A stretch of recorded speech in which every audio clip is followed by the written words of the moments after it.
Thank you very much. Yeah, we've gone through years with this person. She's a political hack, the Attorney General.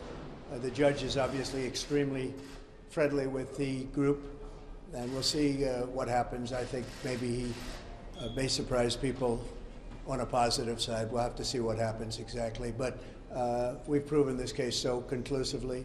We've asked for directed verdict many times. They don't have any facts. They don't have any evidence against us. Millions and millions of pages, years of litigation, and all politically motivated. She campaigned on a "I will get Trump." If you've ever seen any of her clips, they're horrible clips, actually. The anger, she's got serious Trump derangement syndrome. There's no question about it. Letitia James, the corrupt Attorney General of New York. So we've proven our case. There's not one witness against us other than one person who is a deranged. He's got a lot of problems. He's a man who's been convicted of lying. He's a felon, convicted felon, and not a good person. But that's their only witness, and he's now crashed and burned. They have no witnesses. And by the way, that witness took back everything that he said. He took back everything he said in court, took it all back. So they have no case. It's a shame that a thing like this is able to happen. Businesses leave New York. She went after Exxon, and they decided to move to Texas. And hundreds of millions of dollars they pay in taxes. I paid over $300 million of taxes over the last number of years, $300 million, and they don't recognize that. They don't recognize anything. So think of it, not one witness, millions of pages of document, years of this nonsense, and now it goes on. And one other factor, we won this case already in the Court of Appeals. The Court of Appeals voted in favor of us. But this judge has been very, very slow to accept that opinion because that's not the opinion that he wants. But we won in the Court of Appeals. That's the boss of this judge. He has to know that. And it was a conclusive victory, statute of limitations and other things. And that case has already been won. So that's the story. And I thought we'd come down to 40 Wall Street, which is a great building, and you'd get a chance to see one of the nicest buildings in New York and a convenient place. And I don't have to pay any rent, because we have it, and it's been a very successful building.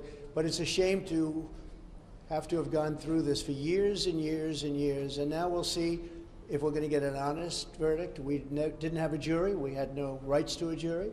It's a statute that's never been used before for a purpose like this. I just watched a certain broadcast, and they said, you know, they've been looking, has it ever been used before?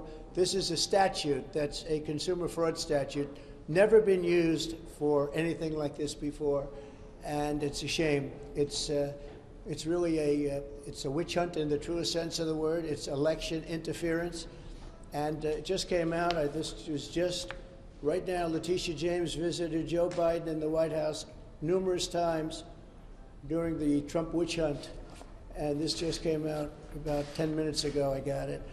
And so it's all a conspiracy to try and get Biden, who can't put two sentences together, trying to get him into office. So I just want to let you know that we have our best poll numbers, we have the best everything, despite this, and maybe because of this, because the people of the United States, all of those people back there, but the people of the United States really get it. They get it better than anybody else. Yeah, please.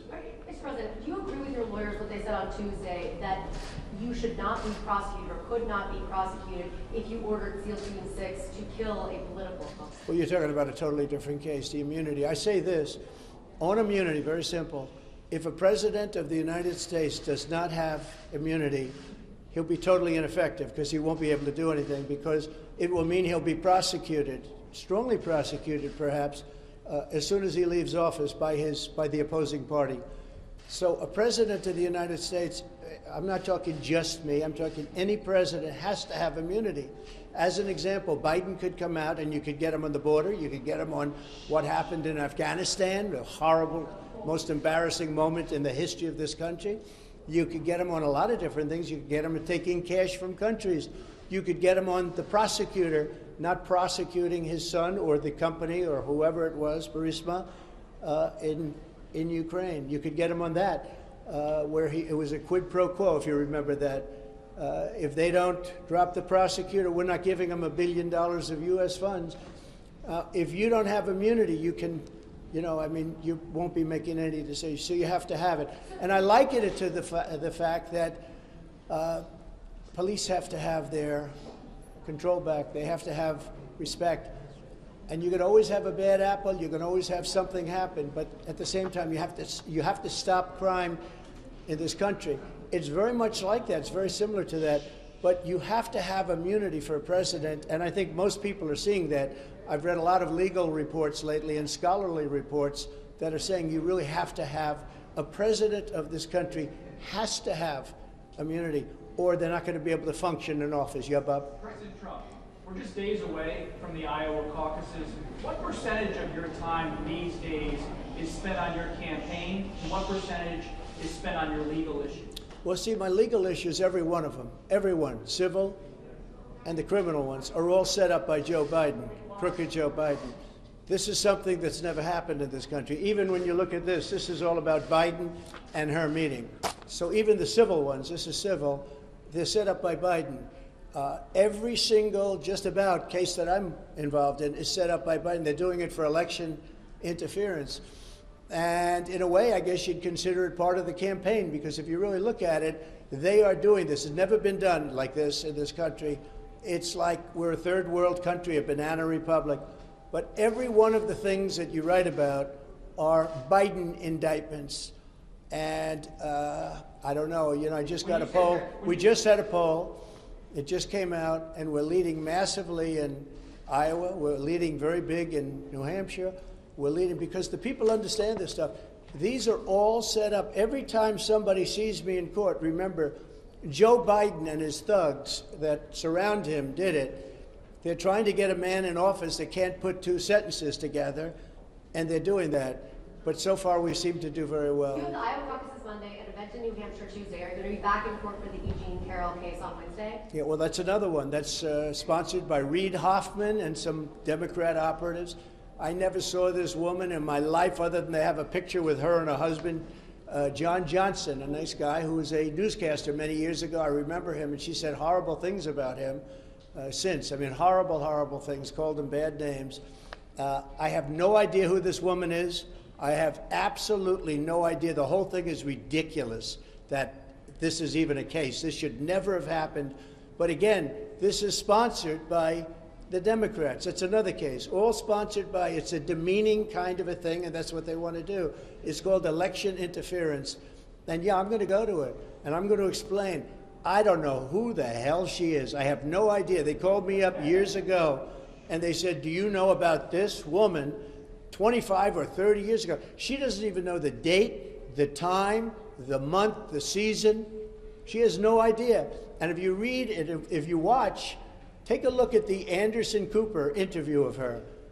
And if you take a look at that, Trump is so innocent, but we have been given a very unfair trial there, too. I don't get very fair trials in New York. Have you made a decision about whether you're going to show up for the federal trials? You've showed up here in New York for your civil fraud trial. You've just said you're going to show up for the Eugene Carroll case. Are you planning to show up in court? Yeah. When they begin, whenever they begin? Sure, the sure. documents case? I would do that. Well, the documents case, I just hear where they want to try and exonerate Biden, and he didn't have the Presidential Records Act, and I do. What I did, nothing wrong. What he did, a lot of people say substantially wrong. You can't have two tiers of justice in this country. But no, I want to go to all of my trials. These are all set up by Biden and the Democrats. This is their new form of cheating. This is, like last time, this is their new form of cheating. So far, I think it's gone very much against them. Yeah, please. Yes, during the hearing, you said that Exxon left New York because of the New York Attorney General's case, but Exxon actually left in 1989. No, they took the rest of their divisions out.